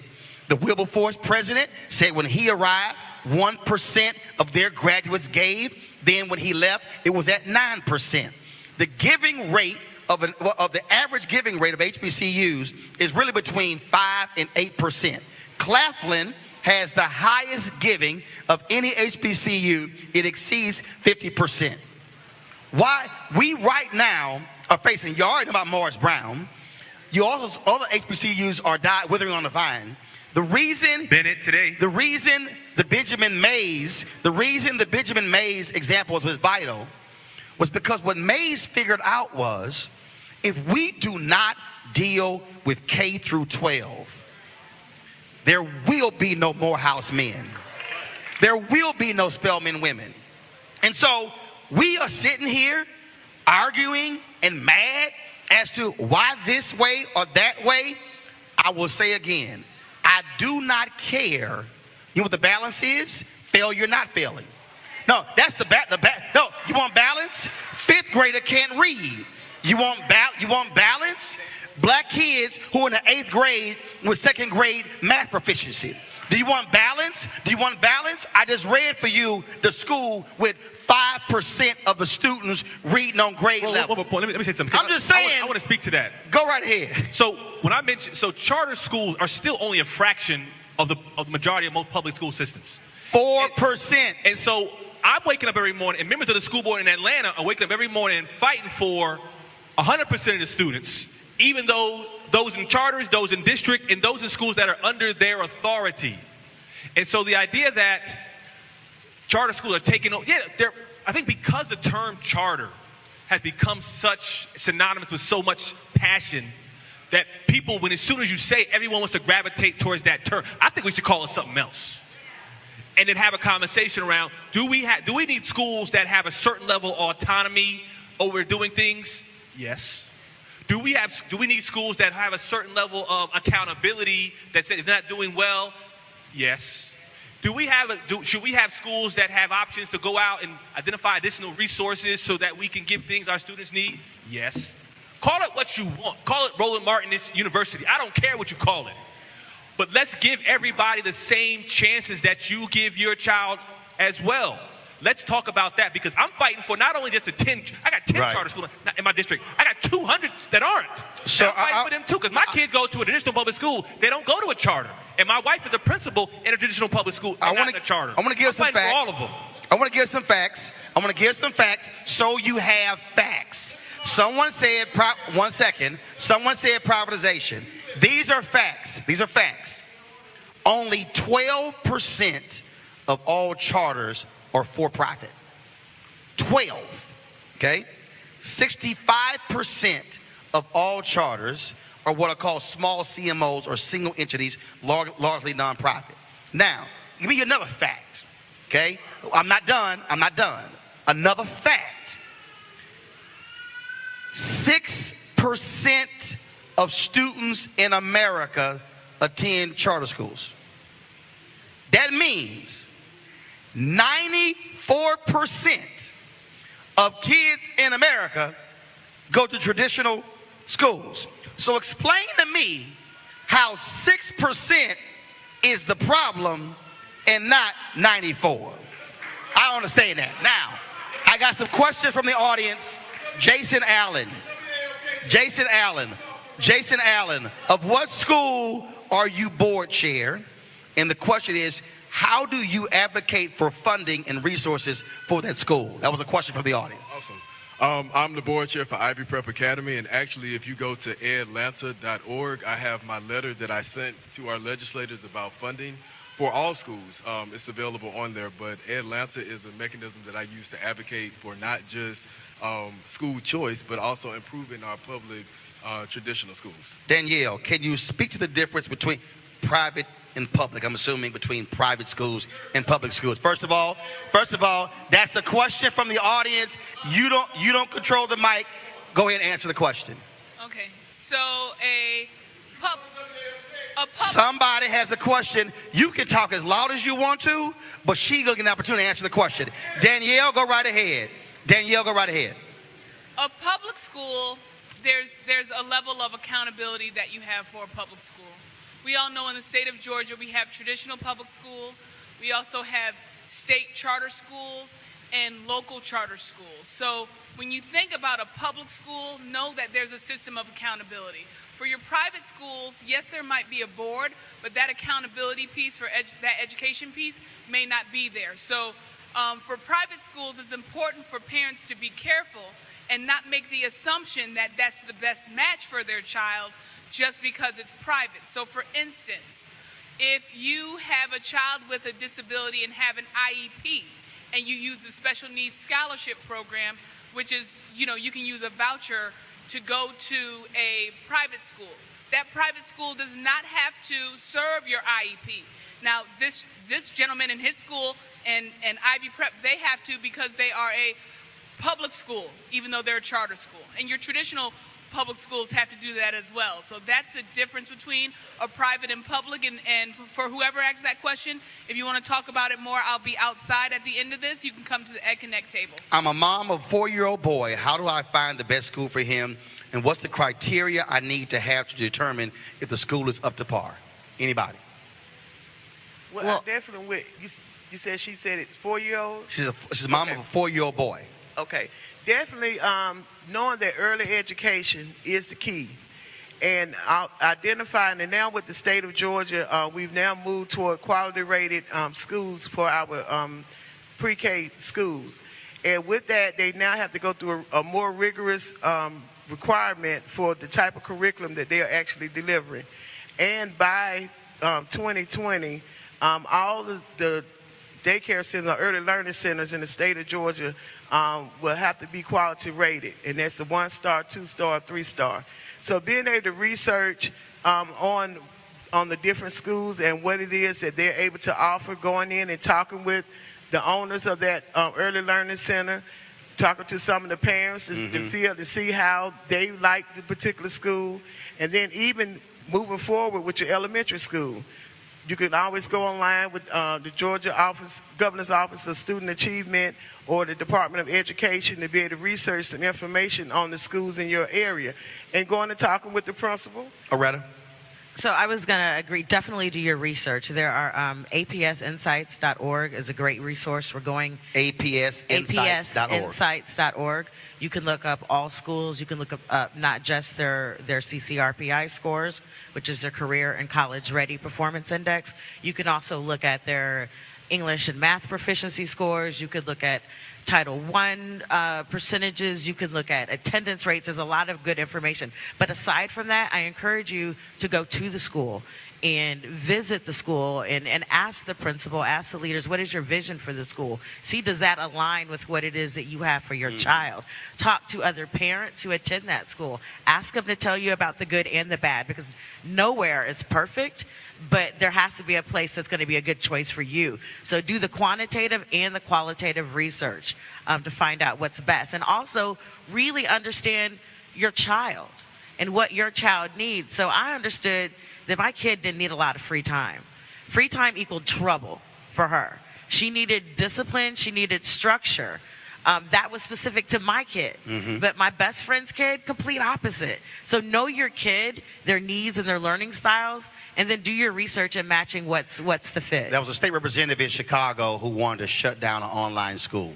And I had her on WVON radio. And I said to Representative Monique Davis, I said, have you talked to any of the parents who have kids in online school? She said, no. Have you talked to any of the students who go to the online school? She said, no. I said, okay, how are you trying to shut something down? You haven't even talked to the people who kids go there. She said, I just believe that kids should go to brick and mortar schools. I said, Representative Davis, you almost 70. I said, my nephew, who is at the time was 3, he was able to get my iPad, and Netflix was not on the home screen. It was in a folder. He was 3. He had my iPad, found Netflix, found the cartoon he watches on Netflix, and was watching the cartoon, and I thought it was my brother's iPad, it was mine. I said, Representative Davis, kids are coming out the womb learning technology. I said, before you try to shut something down, will you at least go talk to the kids? Because every kid is not meant to a traditional school.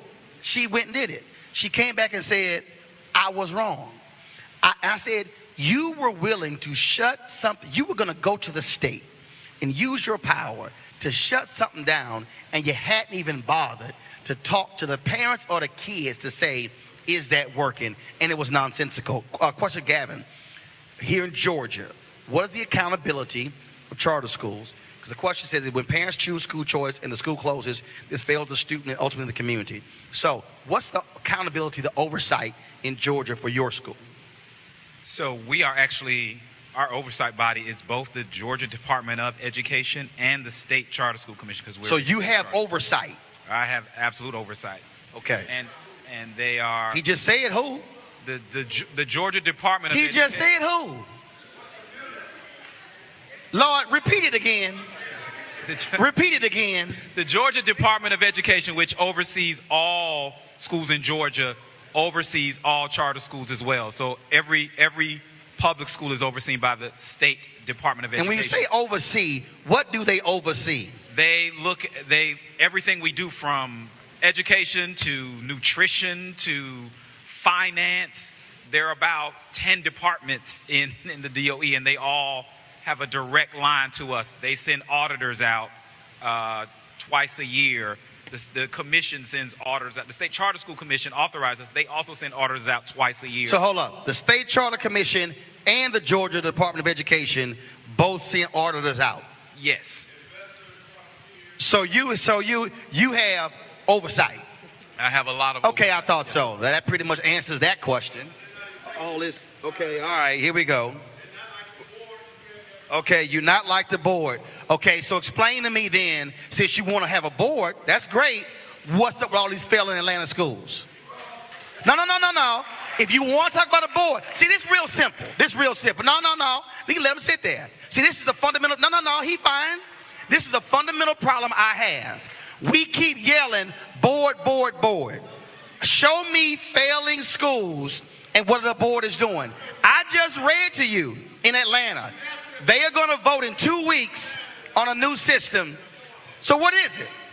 Take your pick. Which is it? Are you mad at the charters? Or you're saying a board?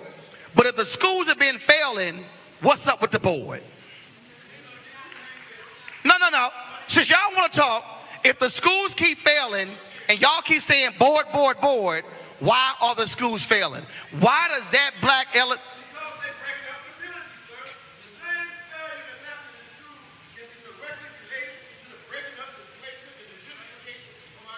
So here's my question.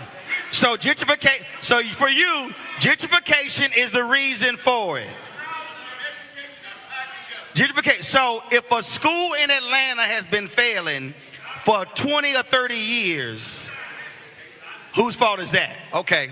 All right. Now y'all saying by design. Okay. So here we have an opportunity to control our schools, but you got a problem with that. That makes no sense to me. Why did they vote to stay and help their community school? All right. So the question is, why not focus on the community school versus creating or supporting a charter school? Jason, go ahead. I believe that you can do both. I started out as a public traditional school advocate, and then, I was introduced to school choice. That doesn't mean that I still don't go to Ignatius Jones and FL Stanton, and I know their data. I know what's happening because those are my community schools. I went to those schools, so I know what's happening, and that's what I encourage other people to do. I support Ivy just as much as I support Douglas, just as much as I support my elementary schools that I went to, and that's what we all have to do. We can't make it a... Hold on. He is talking. Brother Shakir, hold on. Here we go. Go ahead, Doc. Go ahead. That's a good point. I could have, because my zone school was Washington, but during that time, during the 90s, there was a lot of gang activity, and my parents did not want me to go to Washington. So I was able to go to Douglas through the magnet program. Like a lot of my classmates, and a lot of my friends. That is school choice. My parents had a choice. If they did not have that choice, I could have had a different outcome. And right. So that is the reality that we have to realize. Why are we in a position to say what somebody's choice should be? Why should I say, oh, this parent should have a choice and that parent That's should right. not? Now, here's the next question here. When we speak of resources needed in schools, it's not simply money. For children who have a lot of trauma, there needs to be more people services. Now, here is, again, one of the fundamental problems. Unfortunately, our schools are becoming community service centers. You have schools where, now you got to ask why. Now what happens is, in our schools, they want to deal with nutrition, deal with dental, deal with mental. Why? Because cities and counties over the last 30 years got rid of community health centers. So if you want to talk, so the deal is, and again, with family of educators, the problem we're seeing today is that education is actually 6th and 7th in schools today because they were forcing schools to deal with all the other issues. A school is there to deal with education, not healthcare, not dental, not nutrition. And so public folks out here, you should be challenging the city council of Atlanta, the county commissioners, to reopen and to also fund community health centers so schools can focus on what they're supposed to do is education and not be community service centers. All right, next question. Special education has never been fully funded. The idea is still applicable for charter schools.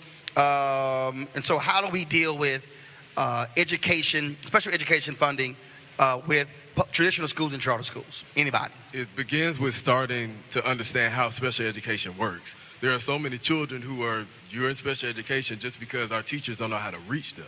So we have to be able to support teachers. We have to be able to support parents. It starts there. It also starts with legislation. A lot of our policies are designed and connected to the mechanism of how black boys act.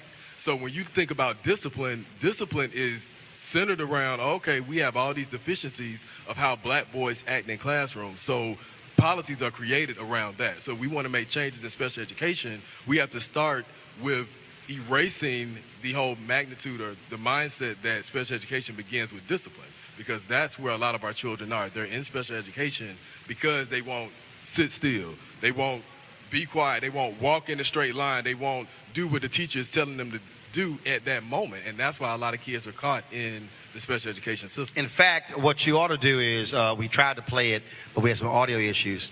You ought to go to YouTube and look at a video by Prince EA. And there's a video called The School System on Trial. And when you see this video, it's about a 6-minute video, what he lays out is that the education system that we have today in 2019 is literally the exact same system that we had for the last 150 years in terms of desks lined up in a row, kids raise their hand to ask a question because that system was created for a totally different economy. Now, for mass production. Not only that, I want you to look up, this is your homework, I want you to look up the Carnegie method. Let me say it again. No, it's not Carnegie, it's Carnegie. It's the Carnegie method. And what that is, so the current education system, in terms of how we do units, in terms of what is taught, that was created when a group of industrialists got together in the 1800s, and they had meetings all across the country. They excluded, especially North Carolina, black folks from participating, where these rich industrialists created the model of how education is taught.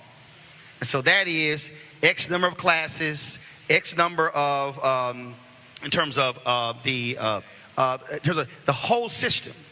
And so part of the problem we have today is that we have kids in 2019 who are literally being taught the same way we taught kids in 1890.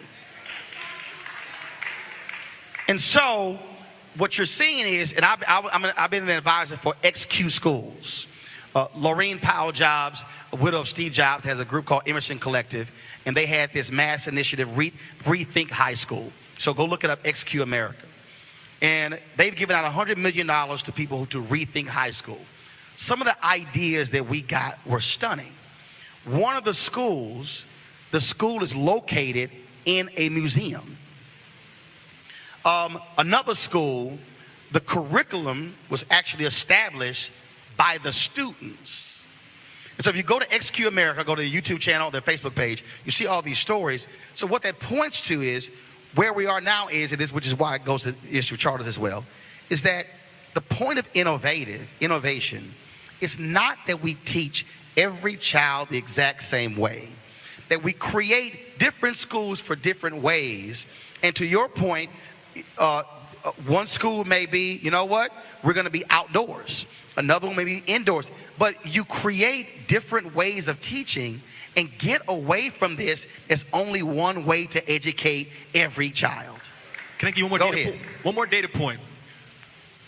There are 15,000 school districts in America. Most of them are run by elected officials, like here in Atlanta. Boards. 68% of school board members in America do not have children in the school system in which they are on the board. And so, as a school board member, I have a wife who is a middle school principal in the largest middle school in my county, which is 1,300 students. I have 2 children who go to a public school in my district. I have a daily feedback loop. My wife says, Curtis, you passed some bill, it ain't working, you ain't got no money for it, I got classroom, it ain't working. My kid comes and says, Dad, I'm bored, this is not working, iPad. And so when you have leadership who is coming home to the daughter who's on Netflix, who done found it, and you saying, my daughter is on YouTube more than she is out doing other things. And I'm saying, okay, I could take the YouTube away. I could take her iPad away and say, go outside and play like we did before.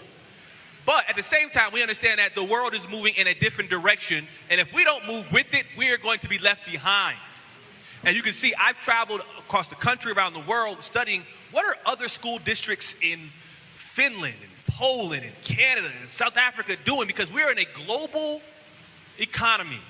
And the people you are trying to compete with for jobs are not the people sitting next to you anymore. They are across the world. And if you are not moving at a speed that's comparable or faster, and you wonder what happened, where did jobs go, what happened to this city, why is this community no longer viable, what happened to this? Because we were moving too slow, and we were too busy thinking about adults and how adults felt about themselves, and not about the kids who we knew were going to be tomorrow's employers and employees. And so we got to have that conversation where we're talking about, let's put leadership in people who are going to have to deal with this, not just at school board meetings, not just at city council meetings, not just at state legislative meetings, but you have to come home with it. You got to wake up with it in the morning and saying, are That's you right. going to educate my baby That's right. the way I want her to educate it? Because if you're not, then I'm going to have to make some changes. Representative Stovall, is online education allowed in Georgia? Yes, sir. Yes, online education is actually another type of charter school as well, and it is free. Like I said before, there's no tuition charge. And most of the times the parents who choose for their children to enroll in online schooling is because of the flexibility. I know my daughter, during her 11th grade year, she was online. My niece and nephew at one point were online students. And currently in Clayton County, there's a unique model, Ambitious X Learning Center, where they have infused brick and mortar with online school with Georgia Connections Academy. And it has allowed them to, for their students, when they're not online doing their classes, they've been able to take them on educational resources type of trips. And they've actually, I think to the date, since school started in August, they've actually gone on about 60 trips around the state. They even have gone out of the state because of that flexibility that they're allowed because of online schooling. I'm going to go down the line, final comments, and then, because I wait no other questions, 30 seconds each, go. So again, I want to invite you guys out to the barbecue on March 2nd. I also want to invite you to the APS Excellence and Equity meeting on the 25th. Roland mentioned it briefly, but that is a community meeting at Hope Hill at 6:30. And March 4th, there's the board vote at the APS building at 130 Trinity. I want to invite you out to that as well. People equal power. Let's stand for excellence. Let's stand for quality schools. And let's stand for these kids getting educated, our kids getting educated. Roland gave me 30 seconds to do this real quick. Everyone look around the room. Please look around. Just turn around, look around. Look at your neighbor. Look at your neighbor's face and say, I love you. I'm serious. I need you. We in this together. We got to walk away from this saying, don't walk away from tonight thinking that I'm against you and the person who made a comment does not feel about children in the system any different than you do.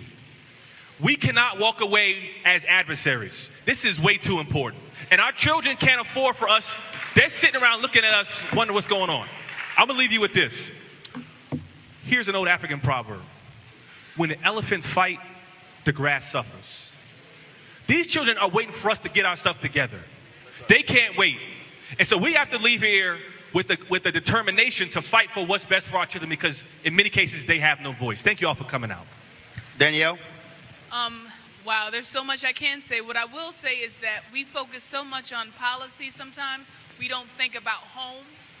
So one thing that I want to say is that do not leave here not thinking about your own child or your own cousin that you can be of service to and that you can help.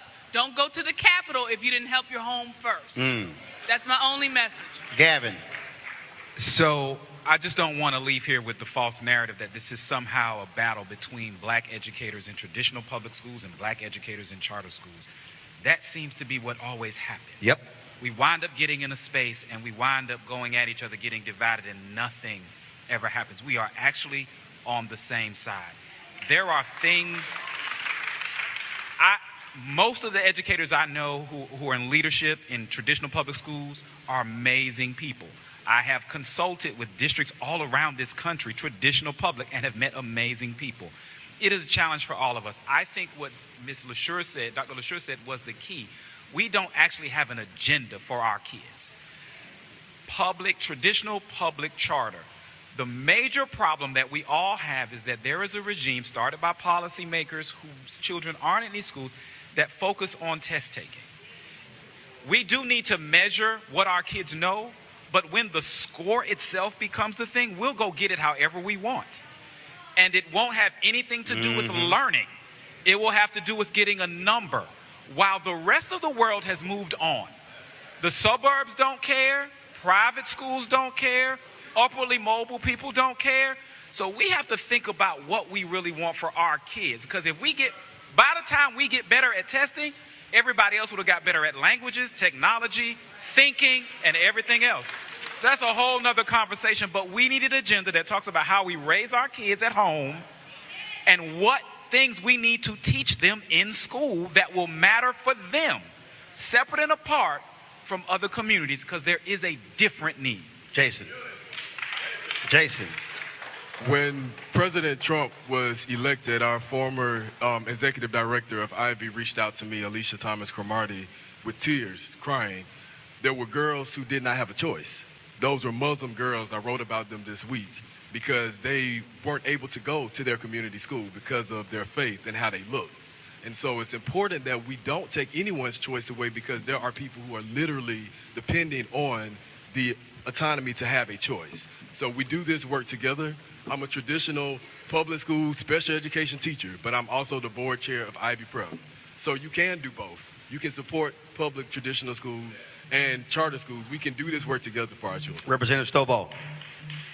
As a state legislator, it's important, very important to me that I hear from my constituents, and not just from the ones that are in my district, because I am state elected. And when I'm at the Capitol, like we're in session now, we're voting on laws that affect the entire state of Georgia. And it's important for you, if you don't remember anything else tonight, is that your voice does matter. But like Dr. LaSure said, you have to come with a plan. And if we're able to come up with a plan for educating our black children, then that's a platform that we can be able to use to push the legislators who look like me down there and some who don't look like me.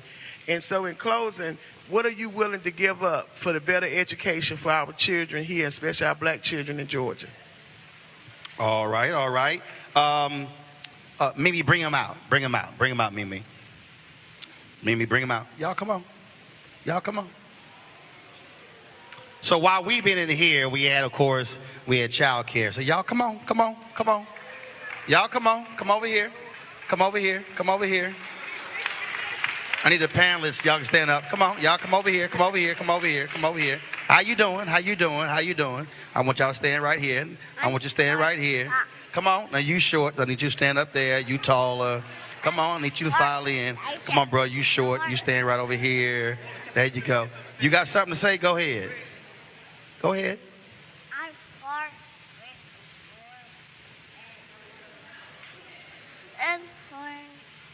It's on.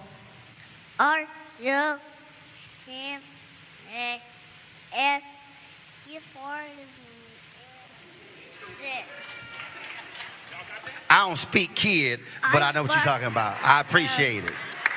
So here's the deal. Thank you, darling. I appreciate it. Thank you very much. Here's the deal. The reason we are doing these town halls and the reason we were invited here is not because of any elected officials. You co-signing? No elected officials. It's not because of administrators. It's not because of teachers. It's not because of school board members. It's not because of anybody. It's because of them. What has to happen is we must completely change why we are fighting for education. I'm tired of hearing the people talk about contracts. I'm tired of hearing the people talk about unions. I'm tired of hearing people talk about pensions. I'm tired of hearing them talk about public policy, because what you will not hear any of them say, kids. Because that's not why. George Parker, who I mentioned earlier, George Parker ran the teachers union in Washington, D.C. when Michelle Reed was there. And he went to, no, she's not going to sit down. She's going to stand with you. George Parker went to elementary school, and a young Hispanic girl came up to him and hugged him, and she said, Dr. Parker, thank you for fighting for us. And when he got in his car, he said it hit him. He said, my job as the head of the teachers union has nothing to do with fighting for that girl. He said, I had just spent $10,000 to get a teacher put back in the classroom who had no business to be back in the classroom. It was at that point that George Parker said, I have got to advocate for education by any means necessary. George is now a supporter of parental choice and what we're doing. This was said earlier, look around at each person and say, I love you. I want y'all to look around at each person right now and just look at them. And this is what I need you to understand, since we're in Atlanta and we're on the campus of Morehouse where Dr. King was a student at 16. We're on the campus where Maynard Jackson was a student here at 14. There are more people who are sitting in this room right now than the number of black people who met in a basement in Montgomery on December 1st, 1955. When you look at the civil rights movement, it was because a handful of people launched a one-day boycott. The Montgomery bus boycott was not supposed to go 381 days. It was a one-day boycott that went to 5 days, and then it went 381. They then said, what's next? Then they went to Albany, Georgia, the Albany movement, the Nashville movement. 4 students at North Carolina A&T launched lunch counter sit-ins. They didn't ask anybody's permission. Freedom rides, all of those different things. Why am I saying that? Because black people changed America in a 13-year time span. Black people have forced America to live up to what it wrote down in the Declaration of Independence, all men are created equal. Black people has taught America what it truly means to be an American. Black folks, when they had the Arab uprising, they were wearing signs that said, I am a man. The same signs black sanitation workers wore in Memphis in '68. If you go to India, you can go on an MLK Drive. When they were in Poland with Walenza and the Solidarity Movement, it was singing Lift Every Voice and Sing. The Eastern Russians were singing We Shall Overcome. How is it that the world has picked up on the movement that black folks led, and we got black folks in 2019 who do not have the same capacity and courage to fight to change? If we are talking about changing Atlanta, and again, I don't live here, but we're here because what should come out of this meeting is a group, and whether it's book, whether it's Atlanta Thrive, whether y'all want to create the steering committee that is composed of critics and supporters, what should come out of this gathering is a steering committee, an organizing committee, whatever you want to call it, that creates that agenda Danielle talked about, that then leads to a change in how black kids are educated. We cannot continue on this path because in 24 years, America is going to be majority people of color.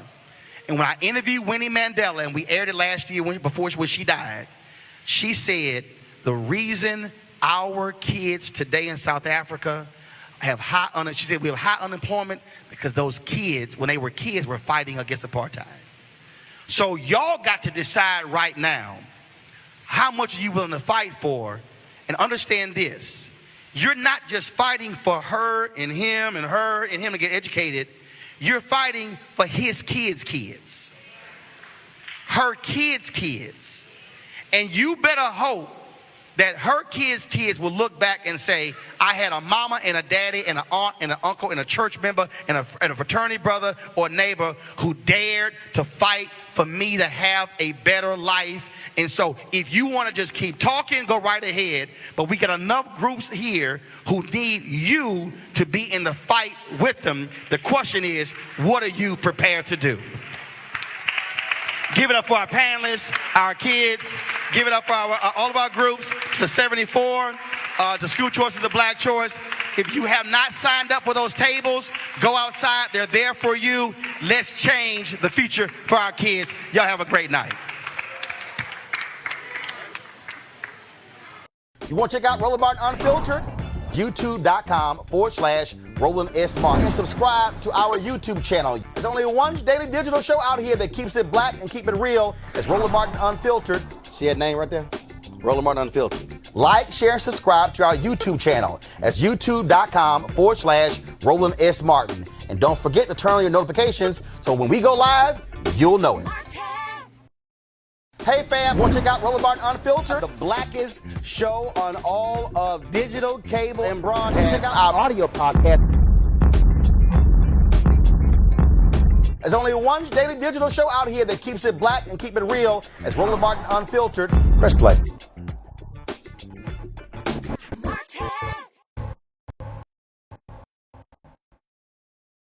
You want to support Roland Martin Unfiltered? Be sure to join our Bring the Funk fan club. Every dollar that you give to us supports our daily digital show. There's only one daily digital show out here that keeps it black and keep it real as Roland Martin Unfiltered. Support the Roland Martin Unfiltered daily digital show by going to RolandMartinUnfiltered.com. Our goal is to get 20,000 of our fans contributing $50 each for the whole year. You can make this possible. RolandMartinUnfiltered.com.